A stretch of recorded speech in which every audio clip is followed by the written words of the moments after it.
Muito bem, irmãos. Este é o momento importante dentro do nosso culto, onde temos o privilégio de estudarmos a palavra do Senhor. E para isso, neste momento, eu convido você a acompanhar a leitura que farei agora no livro de 2 Reis, capítulo 22, versos 1 ao 13. Segundo livro de Reis, capítulo 22, versos de 1 a 13. Acompanhe comigo esta leitura. Josias tinha 8 anos de idade quando começou a reinar e reinou 31 anos em Jerusalém. O nome de sua mãe era Gedida, filha de Adaías. Ela era de Boscate. Ele fez o que o Senhor aprova e andou nos caminhos de Davi, seu predecessor, sem desviar-se nem para a direita, nem para a esquerda. No 18º ano de seu reinado, o rei Josias enviou o secretário Safã, filho de Azalias e neto de Mesulão, ao templo do Senhor, dizendo: vá ao sumo sacerdote Ilquias e mande-o ajuntar a prata que foi trazida ao templo do Senhor, que os guardas das portas recolheram do povo. Eles deverão entregar a prata aos homens nomeados para supervisionar a reforma do templo, para poderem pagar os trabalhadores que fazem os reparos no templo do Senhor. Os carpinteiros, os construtores e os pedreiros. Além disso, comprarão madeira e pedras lavradas para os reparos no templo, mas eles não precisarão prestar contas da prata que lhes foi confiada, pois estão agindo com honestidade. Então, o sumo sacerdote Ilquias disse ao secretário Safã: encontrei o livro da lei no templo do Senhor. Ele o entregou a Safã, que o leu. O secretário Safã voltou ao rei e lhe informou: teus servos entregaram a prata que havia no templo do Senhor e a confiaram aos trabalhadores e aos supervisores no templo. E o secretário Safã acrescentou: o sacerdote Ilquias entregou-me um livro, e Safã o leu para o rei. Assim, o rei ouviu as palavras do livro da lei, rasgou suas vestes e deu estas ordens ao sacerdote Ilquias, a Aicã, filho de Safã, a Aquibor, filho de Micaías, ao secretário Safã e ao auxiliar real Asaías: vão consultar o Senhor por mim, pelo povo e por todo o Judá acerca do que está escrito neste livro que foi encontrado. A ira do Senhor contra nós deve ser grande, pois os nossos antepassados não obedeceram às palavras deste livro, nem agiram de acordo com tudo o que nele está escrito a nosso respeito. Palavras do Senhor que nos abençoarão com uma mensagem e aplicações práticas para a nossa vida nesta manhã. A minha casa precisa de reforma. Eu dei este título a esta mensagem, mas, na verdade, quando você leu no enunciado que nós fizemos através dos nossos grupos, talvez você tenha pensado que eu estava me referindo à minha casa, minha própria casa, como precisando de uma reforma. De fato, às vezes ela precisa. Mas eu quis usar esta expressão não como eu dizendo, mas como o Senhor, nosso Deus, dizendo para o seu povo e dizendo para cada um de nós: a minha casa precisa de reforma. A minha casa precisa de reforma. É muito comum, de tempos em tempos, fazermos uma revisão em nossas casas para descobrir se há algum reparo a ser feito. Às vezes basta uma pintura para devolver-lhe uma boa aparência, mas é necessário mais do que isso. Uma reforma mais radical, com custos mais elevados, incluindo os desconfortos inevitáveis, restaurando não apenas a beleza estética, mas a segurança para aqueles que vivem nela. O povo de Deus no Antigo Testamento e a Igreja de Cristo, através dos séculos, experimentaram momentos de reforma, o que alguns chamam de reavivamento ou avivamento.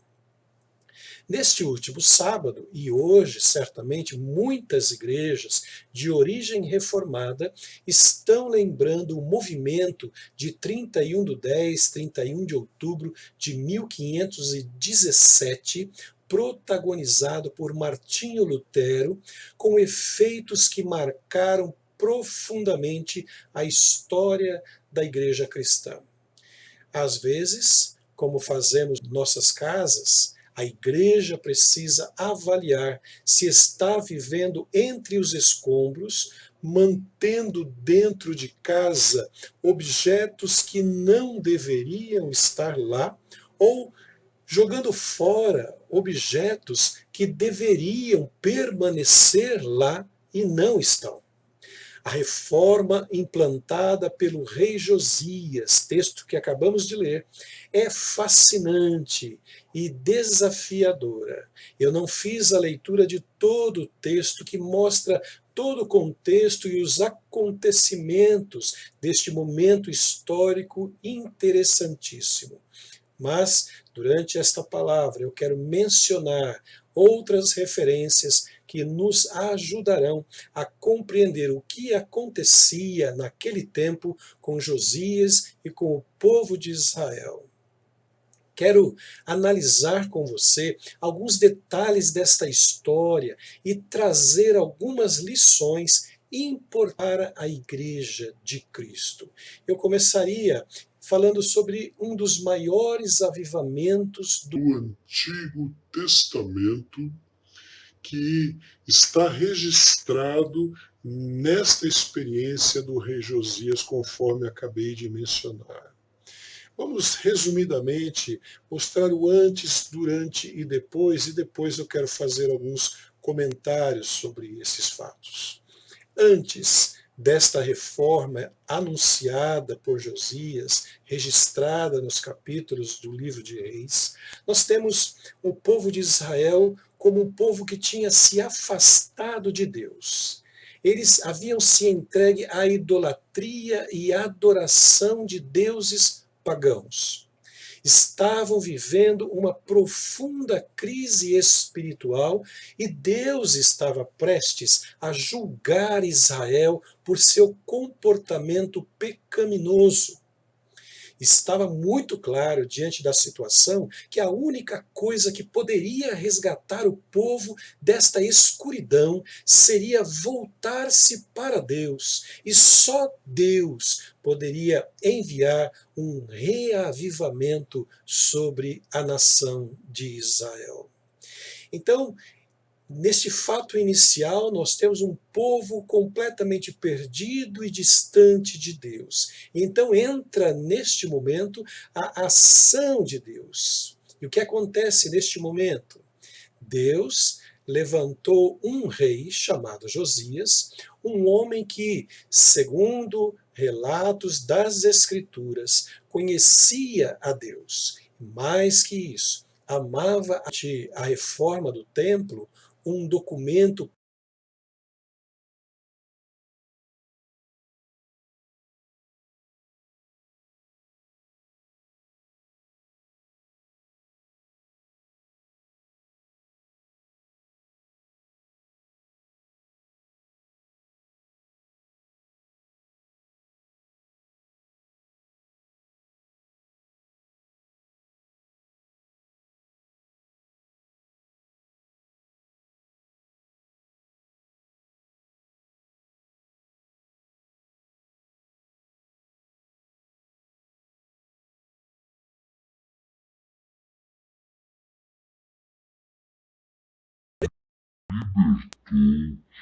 Da escravidão no Egito. E certamente houve desconforto pela comparação entre como estavam vivendo e como Deus esperava que eles vivessem. Esse é um momento intermediário entre aquilo que aconteceu antes, a situação, a condição do povo, Deus agindo, e logo em seguida os acontecimentos após esta ação de Deus, é que sob a liderança de Josias, Israel experimentou um profundo reavivamento. O rei Josias realizou ações radicais no zelo do templo e volta à palavra de Deus. Um grande e especial movimento aconteceu do céu para a terra. Avivamento é isso. Um grande e especial movimento vindo do céu para a terra. E a nossa esperança é que Deus, de tempos em tempos, desça sobre sua igreja de uma forma diferenciada e derrame sobre ela um reavivamento. E reavivamento é tornar à vida novamente aquilo que estava morto ou morrendo. Como Ezequiel 37, na visão do vale de ossos secos, o Espírito de Deus vai passando por entre os ossos sem vida e a voz de Deus vai soando entre os escombros, como na criação, quando Deus soprava o fôlego de vida. E os movimentos vão sendo retomados. Que marcas poderiam ser destacadas para que saibamos que houve um verdadeiro avivamento na igreja? Vamos ver de uma forma resumida e rapidamente algumas destas marcas que nós poderíamos dizer que de fato aconteceu um reavivamento na igreja. E quando elas acontecerem, mesmo no tempo presente, mesmo nos dias de hoje, nós então saberemos que houve uma manifestação especial do Espírito Santo de Deus sobre a igreja, trazendo reavivamento. Se você observar, lendo o capítulo 22, os versos 8 até o verso 13, não farei a leitura, mas vou comentar e você poderá depois fazer e confirmar nesta leitura aquilo que vou dizer. Reavivamento exige reconhecimento. Se você não se convence de que algo está errado, você não vai corrigir.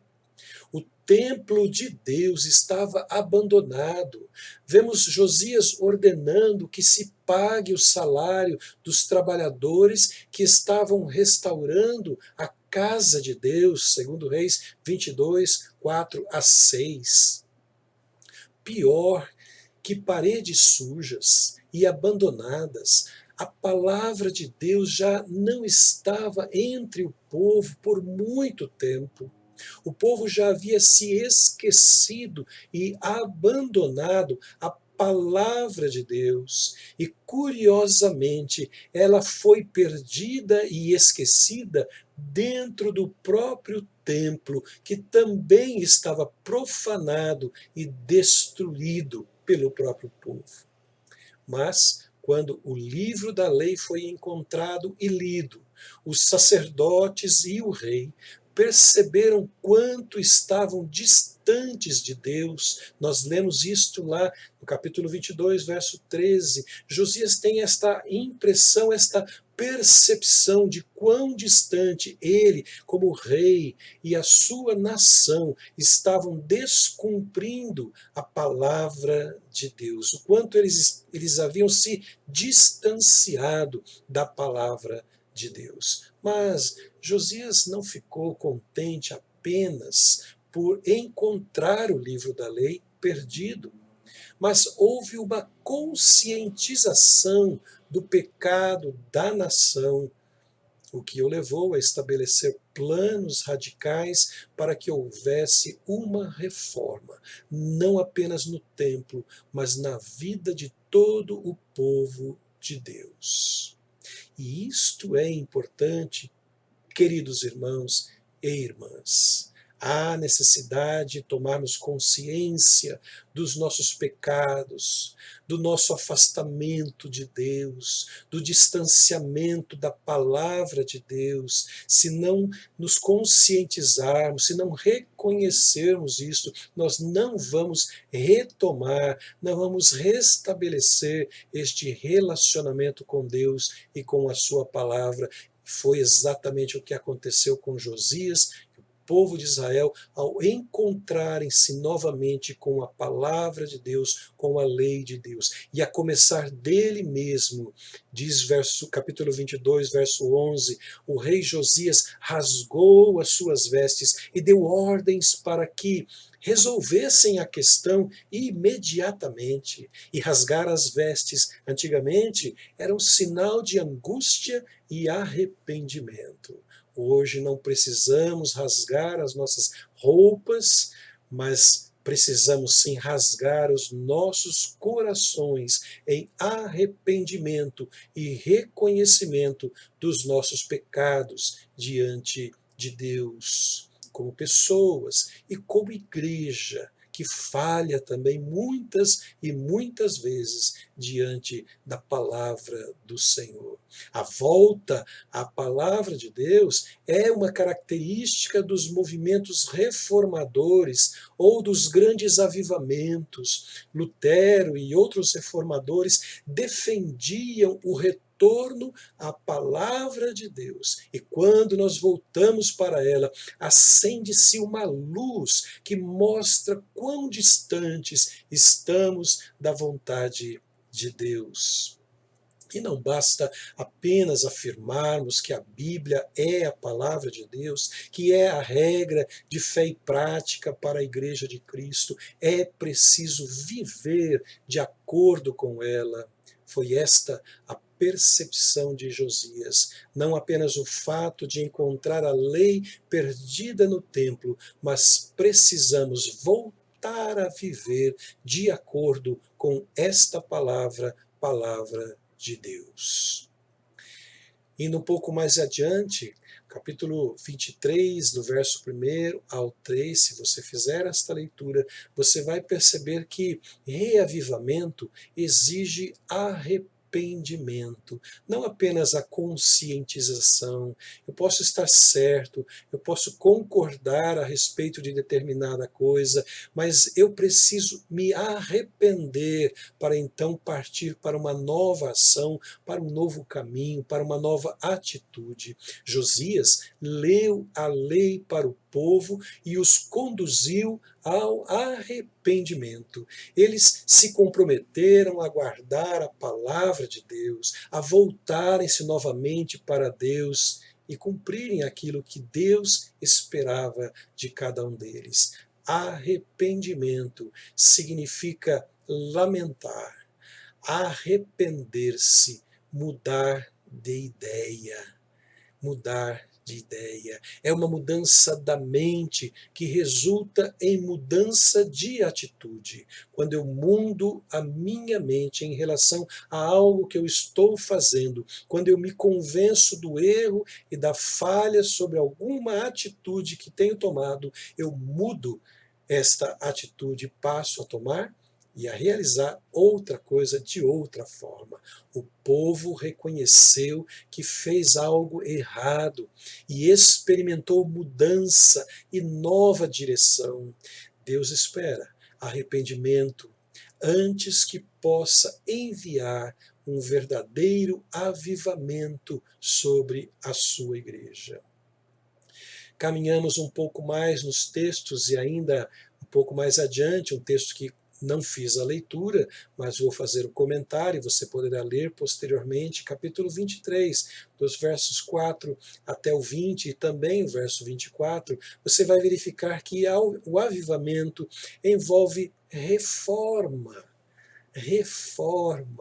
Por isso eu iniciei esta mensagem dizendo: a minha casa precisa de reforma. Deus está dizendo várias e várias vezes ao longo da história do povo de Israel, ele disse isso. Ao longo da história da igreja cristã, ele disse isso. E quem sabe hoje, no tempo presente, século 21, Deus também não esteja nos dizendo: a minha casa precisa de reforma. Quando o povo renovou a sua aliança com o Senhor, algumas mudanças aconteceram e tinham que acontecer para que a reforma fosse verdadeira.